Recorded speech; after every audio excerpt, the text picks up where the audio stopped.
Welcome back. I'm Shane Polwart, CEO of MicroTech Computer Systems and Business IT Services, here with my good friend Mitch Burney. Good to be back. Thanks for having me. You betcha. Last week we promised to bring you the meat and potatoes of what this podcast is really all about, and we're going to start this week with Hacking 101. But hacking is a very deep topic, and will take probably a half dozen or more episodes. So this week we're going to start with password and Wi-Fi security. So glad you started with my least favorite subject, passwords. I hate them with a passion. If you have a really strong one, uppercase, lowercase, punctuations, and a long enough of a lengthy one, by the time you type it in a half a dozen times, you're bound to make a mistake and you're stuck not being able to enter without going over and over to finally get it right. Then some sites won't take that password, and it gets really frustrating because I can't remember which one I left on this site, which one I left on that site. The whole conversation of passwords, to me, is uncomfortable. You're not alone, Mitch. There's a lot of people out there that do not like passwords. I've known people that just refuse to use them. I have customers that come in here, they bring their laptop in, we power it up, and I say, what's your password? And before I know it, we're already in the operating system. They don't have a password.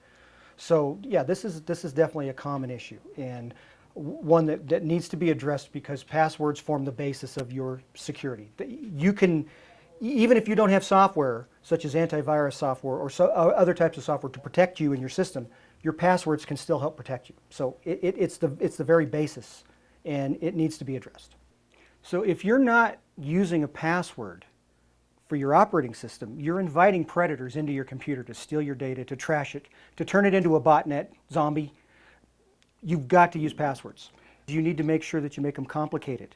Make them not easy. You don't want to use your pets' names. You don't want to use your parents' middle names. You don't want to use the street you live on. This information can be readily found by a Google search. You need to use information that is not going to be so easy for hackers to guess. So you want to use a mix of upper and lowercase letters, numbers, characters. Some websites actually force you to do this. When you create a password, you have to follow certain procedures to be able to create a password. And I know you were complaining that, you know, some passwords you can use on some sites, but you can't use on others. And that's true. We'll talk about some tools that'll make it a little bit easier for you. But you want to change your passwords. If you've been using the same password for the last 14 years, you better seriously think about updating your password. There's brute force attacks that can discover your passwords. It doesn't take very long, and they have complete carte blanche into your system. You don't want to use the same password on every website or for every application. You need to have a mix, and you need to make sure that there's variation between them. And of course, you do not want to use personal information for security questions. Now, when you're doing online banking or any type of financial transaction, you generally have to come up with 3 or 5 security questions. Do not use your mother's maiden name. Do not use your first pet. Do not use the street. We're seeing a pattern develop here. You need to use data that is not going to be easy for hackers to pick up on. And lastly, I'd like to discuss some tools that we can use, especially if you're in the business environment, that can help people who have problems with passwords. Single sign-on. If you are running a network, you can use single sign-on, which is a tool that authenticates you into multiple applications using the same password, so that you don't have to put your password in every time that you access a resource. Password managers can be used by business people or by private parties.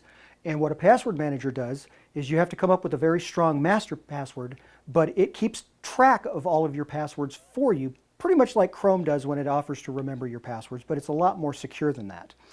And then two-factor authentication is really, it's gaining a lot of ground, and a lot more people are using it, and it's a really good tool. What two-factor authentication does is you go to a website, you put your password in, and then you get a text message on your smartphone that has a code that you then put in, and that's the only way that you can access that resource. There's generally a fee associated with using tools like Secure Sign-On or password managers. It's a piece of software that you have to buy. Two-factor authentication is free for the most part. I have not run into an instance where you've had to pay for it.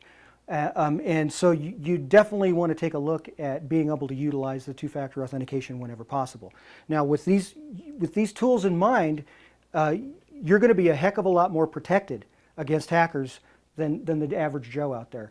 And when a hacker comes by and sees that you're using passwords, you're using strong passwords, they're not going to bother you with you. They're going to go look for the low-hanging fruit.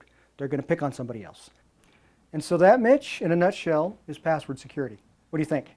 I think I'm going to go get a password manager immediately. And I love this conversation about two-factor authentication. Never heard of it before. I'm not alone. I know this is why you're offering this podcast.